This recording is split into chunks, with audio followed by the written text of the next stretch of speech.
On a weekly basis, I am posting anywhere between 10 to 20 pieces of content across multiple platforms, and I never run out of ideas. Not to mention, I'd like to say this is pretty high quality content and even long form content across my YouTube channel and my podcast. I get excited to show up for my community and I love making content, but it wasn't always like this. In this video, I'm going to be revealing my exact process for content creation. This is going to be a multi-platform breakdown of my entire ecosystem, my entire content engine revealed. There is no gatekeeping today. And in case you're new around here, hi, hello, my name is Ellen. I'm just a girly pop on the internet who likes to make content. In 2019, I left my corporate job to become a social media manager and haven't looked back since. I love making videos about online business, so if you enjoy videos like that, then you should subscribe. So I have broken down my content creation process into 7 steps, 7-ish, and we're going to cover everything from ideation to how I organize things and how I stay sane, because let's be real for a second, growing a business in 2025 online on the internet is kind of freaking hard. There is so much pressure to be on every single platform, to be the latest person to jump on every trend, and to just I'm exhausted just listing these things off. When I first started posting YouTube videos, Tara, my sister, and I were literally in high school and university, and it was just so simple back then. But in the 10 years that have passed, 10 plus years that have passed since then, I've definitely perfected the art of content creation and get to have a lot of fun with it. And even though I'm posting more than ever, it actually feels quite easy to me. And I don't mean to say that in a really pretentious, oh, look how easy it is for me, because this is literally my job, to make content on the internet. But let's kick things off with ideation, where all of content creation starts. Now, for me, this is a bit of an ongoing process. So for example, today I sat down to do some content batching because I'm heading away and I'm heading into a launch for my signature program, the Dishing Up Digital School, and I wanted to just have everything batched and ready, or at least the ideas and structure batched and ready. This does not mean I sat down today and was like, okay, Ellen, time to come up with some ideas, because those good content ideas don't often fall out of the sky when we force them to, when we sit down and we're like, yes, okay, this is the 2 hours I have to make content.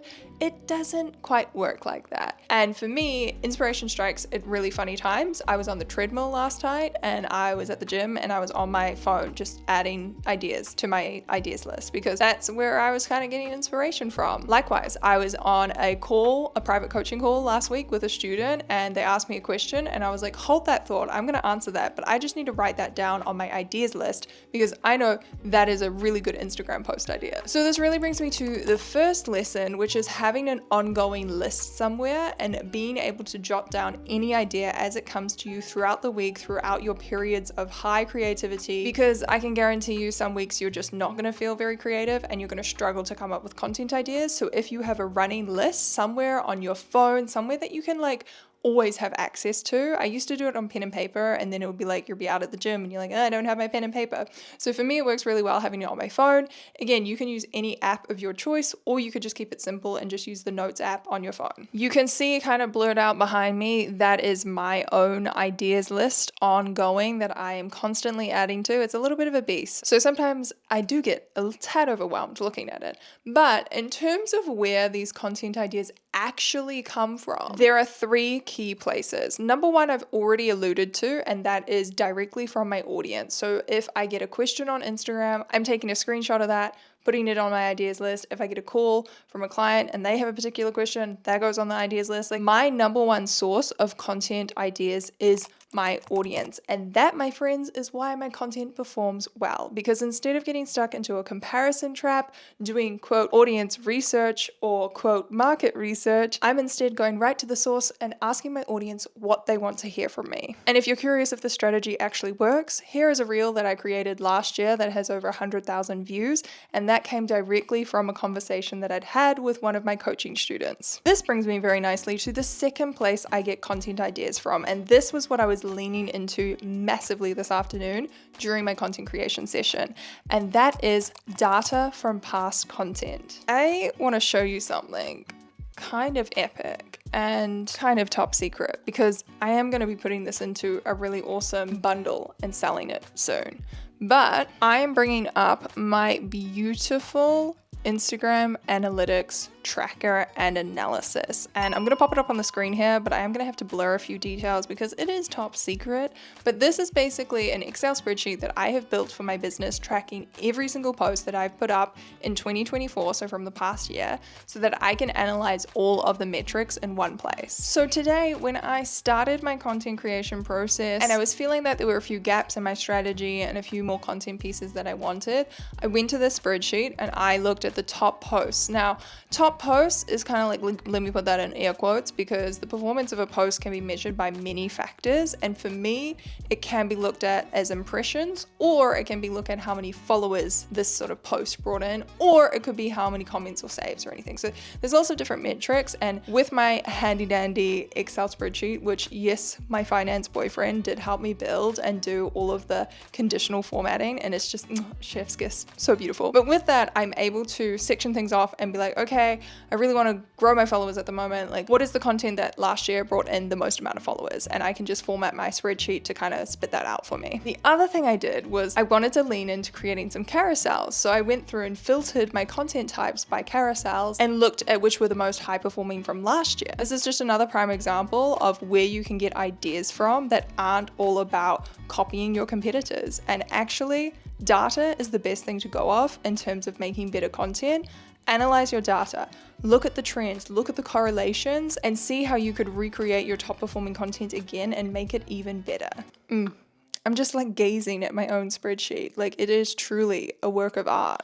Now, what you'll also notice with this ideation process, I'm not immediately jumping to what type of content is this, except when I had inspiration that struck and I knew I wanted to do a carousel. But often my ideas are just that. It is like a topic, a conversation, an idea, a train of thought. It's not going, ooh, I'm going to take a B-roll piece of video footage and make a reel, and this is going to be the caption and this is going to be the hook. My ideation process doesn't start like that, and I don't think many people's do. Again, coming back to my previous point, great content originates from your client or customer's pain points, what they're struggling with, what their questions are, and tailor making your content for them, not being selfish and just making the content that you want to make. Now, the last place that I will look for inspiration during the ideation process of my content creation is industry leaders. Note, I call this industry leaders and not competitors. I've talked about this in some of my social media strategy videos before, but I think this is a place where you can easily fall into a comparison trap and end up producing content that is low quality, or you're just regurgitating what someone else has said instead of bringing your own opinions. Now, because I have been doing the social media management thing for 5 years now, I've been making content on the internet for 10 years, I feel like I'm pretty good at like separating myself and not falling into that comparison trap. But trust me, we all have our days where mental health is just like hard, and we're just a girl and we do fall into that trap. So that is like a tip for the ideation process. That is something that I think you should turn on and off, and is not something you should always rely on.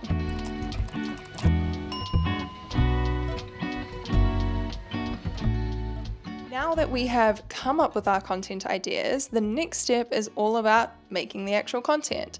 And my tip here is to start with whatever content type is your perhaps strongest. Or on the flip side, it could be something that's the most time consuming and you know you need to prioritize your energy to.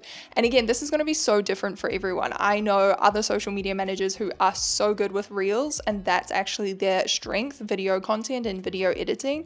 And I know others who are like, oh my gosh, you could not pay me to edit 100 reels. I want to start with my carousel content. Now, as you know from today, during my content planning process, I felt really inspired to start with carousel. So again, when inspiration strikes as a content creator, we're going to monopolize on that. So that was where I chose to start today. What we want to do here is find our starting point that's going to potentially help that inspiration flow even better. Because often the hardest part of content creation is just getting started and getting into your rhythm. So if you can find a way to hack that process and make it easier, definitely go ahead and do that. Okay, so to help explain this even better, I'm going to literally screen share my Canva library, which is where I create all my graphic carousel content, or most of it. Sometimes I'll do the more like casual, candid style where I make it in Instagram or I make it in TikTok, but I've found that to be really really glitchy recently, and it like moves my text and adds weird shadows. So I'm back to Canva and doing it this way. You'll find even like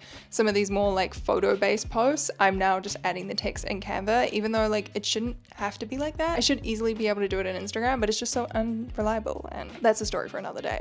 But this is a piece of content that was inspired by one of my high-performing posts from last year, but I've changed up the design, I've changed up the flow of the text to make it a bit more enticing, and I actually have an entire video talking about my strategy and content creation process, specifically in depth around carousels and graphic content, because I think this stuff is just popping off in 2025. So if you're not posting this kind of content, you definitely should be. So check out that video for a bit more in-depth conversation around that. But this is where the magic really does happen in my content creation process, because this might just be a carousel post at the moment. But what I'm doing when I'm creating any single piece of content is I'm thinking about how could I turn this into 4-5 pieces of content across different platforms. So while I was making this, inspiration struck, and you remember what I said, we follow inspiration whenever it pops up. And I ended up popping over to TikTok and reproducing the same piece of content just in a different format. And my audience will not even realize I'm doing this. So if I pull up the TikTok here, you can see it's the same concept of getting paid $500 a month as a social media manager. Number one, this is like a huge pain point of my audience and what they're going through, which is obviously why the content performed really well last year, but it's definitely an evergreen topic that I can bring up again now, and I know it's still a problem my audience faces. So I've basically taken the same concept and gotten a B-roll piece of video and just chucked this up onto TikTok in 2 seconds flat. Now, I love using TikTok as a place to test content ideas, to put together really easy videos like this. I don't have to use an editor. I just go in-app with TikTok, chuck the text, and put it up. I also then download all of these videos off TikTok, store them in a Google Drive, and I repurpose them across other platforms. But TikTok is often like my ground zero for content, unless like I see something on Instagram and I'm like, oh, I love that audio, and then I'll do it reversed. I'll make it for Instagram and then share it across TikTok and other platforms. But that's what that content looks like. The inspiration was really flowing this afternoon, so I did end up writing quite a long caption for this post. And what I then did with that caption, you guessed it, it's going on another platform. So I can simply copy this caption and paste it into my email newsletter template. Now, this is a platform called Kajabi. If you are a fan of online courses and digital products, Kajabi is like the Louis Vuitton, like the Gucci of the online course creation industry. I know there's a lot of options out there, and Kajabi is definitely more expensive, but I've been using it for 3 years in my business, coming up 3 years, and I will never go back. It handles my email newsletter, it handles my payments, it handles analytics, hosting my podcast, all of my digital products, all of my online courses all go through Kajabi. And no, this is not sponsored. I am an affiliate of Kajabi, but you know, I wish they'd sponsor my YouTube video, but here we are. We give them a shout out anyway. So what I've done is I've just pasted in that caption from TikTok. And obviously I'm not going to email it just like this. It definitely needs some like formatting. It's got a little bit of like a backdrop or a highlight from TikTok. We're just going to make sure it's in our standard settings. And you know, there's things I'm going to do like italicize, and I'm going to bold certain sections that I want to bring attention to. And I'm going to use things like making the fonts bigger. So you can see this starts to break up the email and make it a lot more readable, but look how fast that is. Like, again, this isn't gonna be the exact email that I send out. I don't do carbon copies of my content, but you can see how one content idea that's already been proven to be loved by my audience and I know is gonna perform well, so I'm investing time in content that is actually going to get results for me. But one content idea is being repurposed into so many different platforms already. And it gets even better.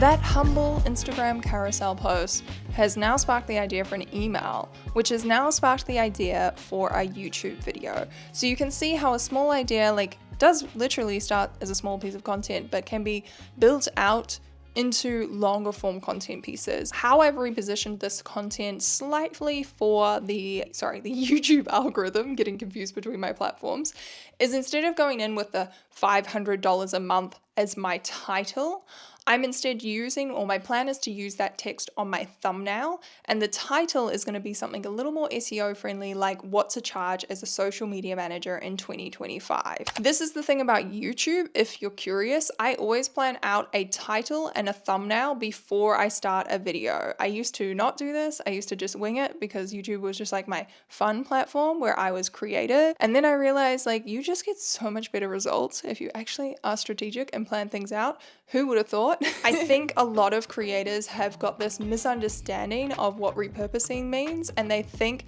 that repurposing is just like copying a video and then reposting it. Like, no, we're still tweaking it, we're updating it, we're making the content even better, we're getting more strategic, but the ideas can be recycled over and over again. And this brings me very nicely to the next point that I wanted to discuss, and that is my business, my online social presence is systemized. I have a marketing ecosystem that runs in a way that's really interconnected, and that is what saves me time. That is what allows me to post so consistently across so many different platforms. Here's the real tea. You should be bored of your content. You should be bored of it. You should be absolutely sick of talking about the same thing over and over again. No, that's a slight exaggeration. But what I mean by this is if you're trying to constantly reinvent the wheel and come up with new content again and again and again, this is when you're going to lead yourself down the road of burnout. And the truth is, no one is following your content as closely as you are. So you might think you're being really repetitive and dull, but in reality, you have so much value to share, and your audience just like hasn't seen all of it yet. Like, you might feel like you've posted all of it on the internet, but trust me, your audience is just like waiting for you to share more. Now let's get back into the workflow a little bit. I've obviously this afternoon been making content, jumping around a little bit from one content format to the other. There's some content formats, like for example, emails that I'll do in bulk. So I'll do a little bit more of that tomorrow. And also TikToks, like later tonight, my plan is to just like lie on the sofa and just like draft up a whole bunch of those TikTok videos with the short pieces of B-roll. But at this point, you might be sitting there asking, Ellen, how often are you posting and how far out are you actually making all this content? Now, I'm going through, as I mentioned, a launch period where I'm promoting the Dishing Up Digital School. We have a price increase coming. So I'm really trying to like push hard on my content and let my audience know that if they don't sign up, they're missing out on a $500 discount. So I have a very, very clear strategic goal with my content at the moment. And I find having that is like the best motivator to put out more content. But I'm definitely also going through a sales focused season. I've talked about this in a couple of videos before, but often I'll have times where I take a step back and I might be working on community building, or I might have the goal to upgrade my back-end systems. I did this last November. I have these different seasons, and at the moment we're definitely in a big sales heavy, promo heavy period. And because of that, I'm posting almost every day, most likely 5 to 6 times a week, because I do like to take Sundays off. But I guess the answer to this question is, how long is a piece of string? Because the way that I sort of prepare my content and the lead time and how far in advance I'm planning really does vary a lot. And sometimes my preparation is just like planning out the ideas and the structure and collating all my videos together. When I'm managing someone else's social media pages, I do try to work like up to a month in advance, just because I feel like that helps me be more organized as a social media manager. But when it comes to my own content, it really is 1 to 2 weeks at a time, or it's like at least planning out the structure and ideas and where everything is going on each platform. The next thing we need to talk about off the back of like how often am I posting is the actual organization and backend systems to make that work. I know I've kind of already alluded to this. I've mentioned already that I have that rolling ongoing list of ideas that I'm dropping into whenever I feel creative. Sometimes every day I'm just chucking, a bit of inspiration in there. The other thing I do to make this process easier is organizing folders on my phone. So I actually have one that I think has like 300 video files in it, but it's a folder on my phone called Montage. And this is for any, like I said, montages, or for any B-roll pieces of content. So today, when I wanted to just quickly whip up that TikTok based off the carousel that I was making, I just went into that montage folder and just found that clip. So if you can set yourself up to organize the footage that you're capturing on your phone into specific folders, then that's a really, really key advantage for you. I also have a folder for my book, by the way. I wrote a book. It's available on Amazon and it's all about stepping into your power as a female entrepreneur. So you should totally order a copy if you need some inspiration or, a kick up the butt to actually do the damn thing. The next thing that's really important in this process is creating some kind of content calendar that works for you and your business and your organizational style. There's so many amazing softwares out there. If you're someone who really just needs to be able to schedule content, there's things like Rella and Metrical. If you're someone who just wants something like visually so that you can keep track of your content ideas, and the worst thing as a creator is when you make a piece of content and then forget about it and then never post it. So you want to avoid doing that. So using something like a Trello board or Xtiles, you guys know this is all software that I've used in the past. I know Notion is very popular. I'm personally not a Notion fan, but each their own. Like I said, it's about finding a piece of software that suits your style and gets you excited to make content. I find a content calendar is also really good for staying accountable. You can put those dates on there. You can use a software that's going to send you reminders, all that stuff. Now, there could be a sub-step here for those of you that do want to schedule content, and I actually am working on a really exciting project at the moment where I'm going to be testing out scheduling over 300 pieces of content across various social media platforms over the course of a month, and I'm going to track the impact that this has on my business, because I've always been someone that manually posts my content, and I'll continue doing this with Instagram probably till the day I close my business. I don't know. I'm a fan of manually posting on Instagram, but I realized this year with my goals of growing the exposure side of my business, of growing on multiple platforms, I did need to get more comfortable with scheduling. So at the moment, I'm posting very consistently on Instagram, on my podcast, my YouTube channel, and my email newsletter that I send out every week. But now that I've kind of really nailed my content repurposing system with those platforms, my goal is to expand to Pinterest, LinkedIn, and more YouTube shorts as well. So I am actually going to lean into a content calendar system that has built-in scheduling to help me do that and to help me reach my goals. So again, this is a very long-winded way of saying lean into what works for you personally. And again, the proof is in the pudding. I've been very consistent. I've been able to grow my social following, my community, and my business and my revenue.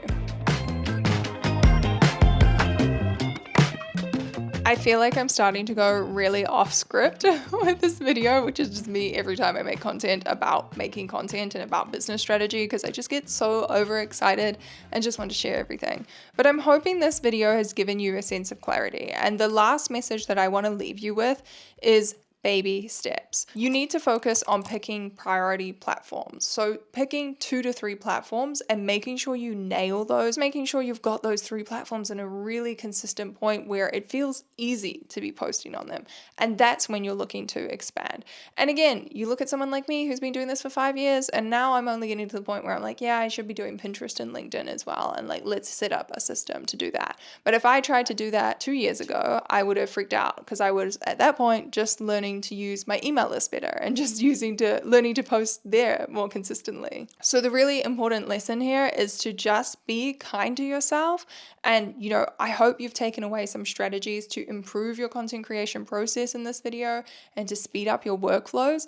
But at the end of the day, this is meant to be fun, right? This is meant to be so fun making content and running our businesses. It's not going to be fun if you're forcing yourself to post on a million different platforms, or forcing yourself to post when you're stretched thin and you're burnt out. Focus instead on reining everything out, rebuilding the systems and those foundations to make life easier for yourself. Focus on learning how to repurpose content better, and then dial up the amount of platforms you're on. So I hope this video has been interesting. If it is something that you have enjoyed, please do give it a thumbs up. That really helps me in the algorithm, and leaving a comment is even better, because then it feels like I'm not sitting in my bedroom talking to myself, which technically I am right at the moment. But please do leave a comment. Please leave any requests for videos that you would like to see from me next, and I'll catch you in the next video. Bye guys.